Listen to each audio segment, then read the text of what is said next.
Halo saudara, dari Arlington, Virginia, saya Helmi Yohanes dan tim VOA kembali hadir dengan serangkaian berita Amerika Serikat dalam segmen Sapa Dunia.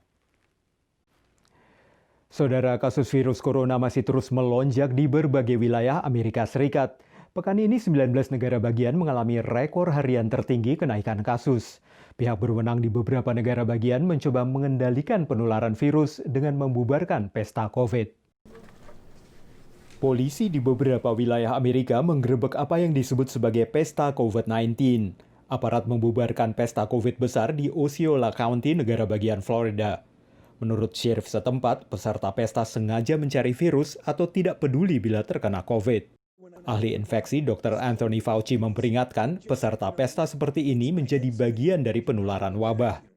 Negara bagian Florida melaporkan lebih banyak kasus baru pada pekan lalu dibanding pada bulan Mei dan bulan Juni. Di sebuah county di Texas, 85 orang bayi berusia di bawah 1 tahun terjangkit COVID. Korban meninggal di Texas naik 4 hari berturut-turut dengan lebih dari 100 kematian. Sementara itu, debat mengenai pemakaian masker masih juga berlangsung. Hingga kini, 28 negara bagian serta Washington DC dan Puerto Rico telah mengeluarkan aturan wajib memakai masker. Menurut Direktur Pusat Pengendalian dan Pencegahan Penyakit Amerika, jika warga memakai masker, maka pandemi COVID akan bisa dikendalikan dalam beberapa pekan. Hingga hari Minggu, Amerika mencatat lebih dari 3,7 juta kasus COVID yang terkonfirmasi, dengan korban meninggal mencapai 140 ribu orang lebih. Saudara, kebijakan Amerika terhadap Tiongkok sering menjadi isu panas dalam pemilu di Amerika, termasuk menjelang Pilpres November mendatang. Presiden petahana Donald Trump memposisikan diri sebagai sosok tegas melawan Tiongkok dan baru saja menguatkan dukungan bagi Hong Kong. Baru-baru ini, Presiden AS Donald Trump mengumumkan langkah terbaru pemerintahannya untuk menekan Tiongkok. Today I signed legislation and an executive order to hold China accountable for its oppressive actions against the people of Hong Kong. Undang-Undang Otonomi Hong Kong akan memberlakukan sanksi kepada individu atau entitas yang berbisnis dengan pejabat Tiongkok, yang pada 30 Juli lalu mengesahkan Undang-Undang Keamanan Nasional baru di Hong Kong. Jelang Pilpres AS November mendatang, adu kekuatan menyikapi Tiongkok ditunjukkan oleh kedua kandidat. Peneliti menilai Tiongkok masih akan jadi isu penting dalam pemilu AS kali ini. Both sides are a bit vulnerable here, and I think frankly the president might be more vulnerable. The president's got a trade deal with China, which he signed this January, and the trade deal doesn't protect against some of the very things that the president seems to be most upset by right now, and it included provisions about agriculture purchases, which are particularly helpful, obviously, in electorally important states in the upper Midwest. Presiden Trump menyebut hubungan AS dan Tiongkok rusak berat akibat penanganan pandemi COVID-19 oleh Tiongkok. Trump juga menyatakan tidak tertarik untuk berbicara tentang fase kedua perjanjian perdagangan dengan Tiongkok. Tiongkok memberlakukan sanksi pada firma pertahanan AS Lockheed Martin setelah AS menyetujui kemungkinan peningkatan paket misil sebesar 620 miliar dolar AS kepada Taiwan. Tiongkok juga memberikan sanksi kepada senator dari Partai Republik, Marco Rubio dan Ted Cruz, yang dikenal kritis terhadap Tiongkok. Dari Washington DC, demikian laporan VOA.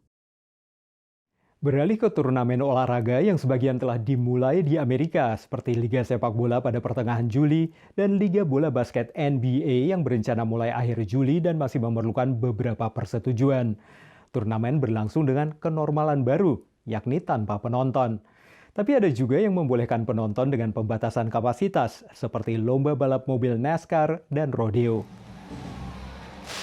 Untuk pertama kalinya sejak PSBB menangani pandemi COVID-19, sebuah stadion di Sioux Falls, negara bagian South Dakota ini dihadiri penonton.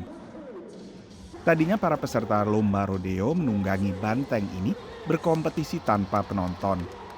We consulted with medical professionals and hired the best of the best to help us understand how do you buck bulls during a pandemic.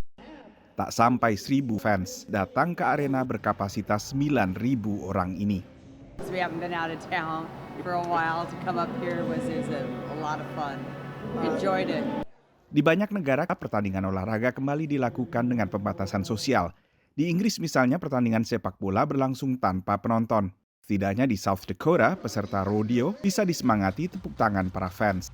So the last few months has been not only a strange time for the entire world, but it's definitely been a strange time for professional bull riders and having events without any fans being there.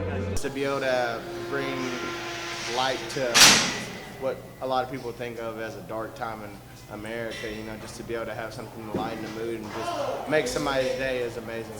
South Dakota termasuk wilayah yang tak banyak mencatat kasus positif COVID. Tapi kembalinya spektator ke rodeo setempat dicermati penyelenggara pertandingan olahraga di berbagai negara bagian lain. Demikian laporan tim VOA. Kini kita tengok kelompok pengajian Muslimah Indonesia di San Francisco Bay Area yang mengadakan pengajian daring selama pandemi Corona. Hal ini menimbulkan ide membuat kelas keterampilan lain secara daring seperti memasak. Sementara kelompok muslimah lain, IMSA Sisters, mengadakan kelas menjahit secara online untuk para anggotanya di seluruh Amerika dan Kanada.